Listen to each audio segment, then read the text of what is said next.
Kidung rumeksa ing wengi. Kalau zaman dulu orang Jawa disuruh dibaca kalau malam.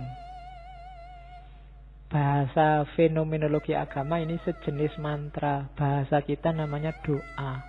Doa tolak balak versi Jawa. Kenapa sih kok Sunan Kalijaga ndak ngasih doa-doa yang bahasa Arab? Lagi-lagi hubungannya sama audiens. Audiennya orang Jawa.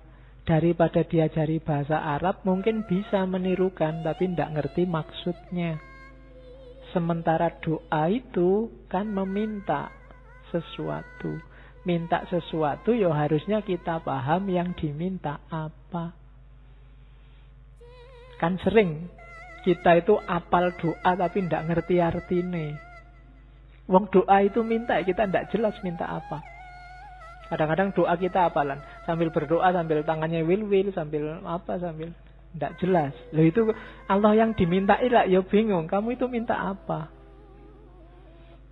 Maka Sunan Kalijaga ngasih versi Jawanya, namanya Kidung Rumeksa ing Wengi. Agak panjang, cuma saya potong bagian awal sama bagian akhir. Nama-nama nabi dan sahabat yang disebut oleh Sunan Kalijaga dengan kualifikasinya masing-masing. Ini silahkan nanti, menurut saya kidung ini bisa kamu bikin tesis atau bahkan disertasi. Coba perhatikan itu ya, kita lihat sebentar. Otakku adalah sis, Nabi Sis. Bayangkan hubungannya apa Nabi Sis sama otak. Nabi Sis ini dikenal sebagai mbahnya tradisi yang oleh Syed Hussein Nasr disebut Saintia Sakra, manusia ilmu sakral. Sis dikenal sebagai manusia bijaksana yang pertama. Nabi Sis ini anaknya Nabi Adam yang keenam. Nabi Sis ini lahir sendirian. Nabi Adam itu anak pertama, kedua, ketiga, keempat, kelima itu kembar. Nabi Sis tok yang sendirian. Setelah itu yang ketujuh dan seterusnya kembar lagi. Itu Nabi Sis. Nanti di dalam Khazanah Jawa, Nabi Sis ini diceritakan beliaulah yang melahirkan orang-orang utama yang oleh tradisi kuno dikenal karena pinter, bapaknya pinter, anak-anaknya juga pinter, dikenal sebagai dewa-dewa. Nah, itu Nabi Sis. Terus pangucapku ya Musa. Kalau ini masuk akal. Musa kan dikenal sebagai kalimullah, teman ngobrolnya Allah. Maka kata-kataku ini kayak Musa. Nafasku Nabi Isa. Ini masuk akal juga kan, Nabi Isa itu ruhullah. Tidak, Maryam melahirkan Isa tidak pakai suami, jadi langsung ruh Allah ditiupkan. Maka Nabi Isa dikenal sebagai ruhullah. Nabi Yakub pamirsaning wang.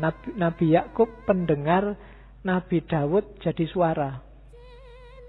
Kalau Nabi Daud jelas dikenal suaranya indah. Kalau Nabi Yakub itu orang yang pada akhirnya nanti diceritakan buta tapi waskito.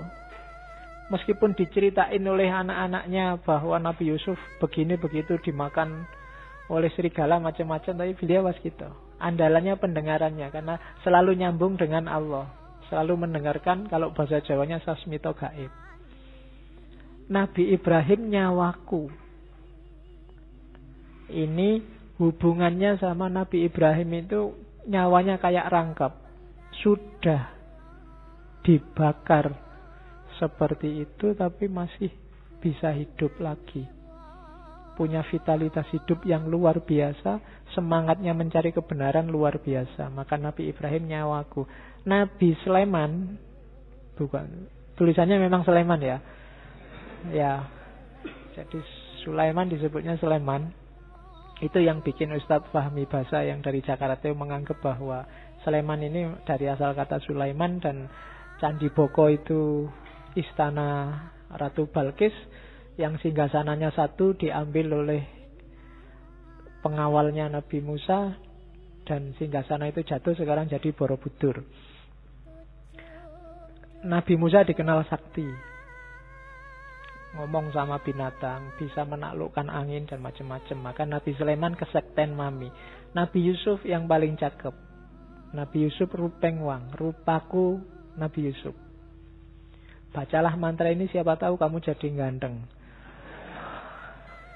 Ya. Loh kan ada khasiatnya sendiri-sendiri itu, setiap kalimat itu. Mantra itu kan semacam punya daya sugestif yang bisa mempengaruhi hidup kita. Makanya orang dulu sangat takut dengan ngomong jelek, karena ngomong jelek yang mempengaruhi hidupmu jadi jelek. Idris ing rambutku. Nabi Idris ada di rambut. Rambut itu fungsinya apa? Untuk melindungi kepala, melindungi otak. Juga bikin kamu ganteng. Dan Idris memainkan fungsi itu, karena Idris dikenal sebagai teknisi, ilmuwan pertama. Ilmu yang melindungi hidup kita. Itu Idris. Ali Abu Bakar Umar Utsman. Ali kulitnya, Abu Bakar darahnya, Umar dagingnya, Utsman tulangnya. Teladanilah dari 4 khalifah ini dengan karakternya masing-masing dalam hidupmu. Seraplah etos religius keberagamaan mereka. Ali di kulit, Abu Bakar di darah, Umar di daging, dan Utsman di tulang. Sumsumnya Fatimah, Siti Aminah, Bayuning Angga. Ini semacam ngomong jasmaniyah sama rohaniyah. Sumsum itu kan semacam pendukung hidup dayanya. Itu mirip kayak Fatimah. Dan jasmaniyah, Ibunda Aminah itu jasmaniyahnya lah yang mendukung rohani. Beliaulah yang jadi pelantaran lahirnya Nabi Muhammad. Maka Ayub jadi ususnya. Nabi Ayub itu ususnya dawa kalau bahasa Jawanya. Tangguh sekali. Dapat cobaan seberat itu masih bisa ngatasi. Maka Ayub ing ususku. Nabi Nuh ing jantungku. Nabi yang 900 tahun lebih dakwah dan tidak putus asa. Sampai dikenain bencana banjir luar biasa. Punya daya hidup yang luar biasa. Maka Nabi Nuh ada di jantungku. Nabi Yunus adalah ototku. Nabi Yunus punya kekuatan yang dahsyat untuk bertahan di dalam perutnya ikan. Itu maka Nabi Yunus dianggap manifestasi kekuatan jasmaniah ototnya. Terus mataku Muhammad Nabi yang ngerti mana benar mana salah. Itu pedoman kita hanya Nabi Muhammad. Pamuluku Rasul. Ini agak dibedakan ya, Muhammad sama Rasul.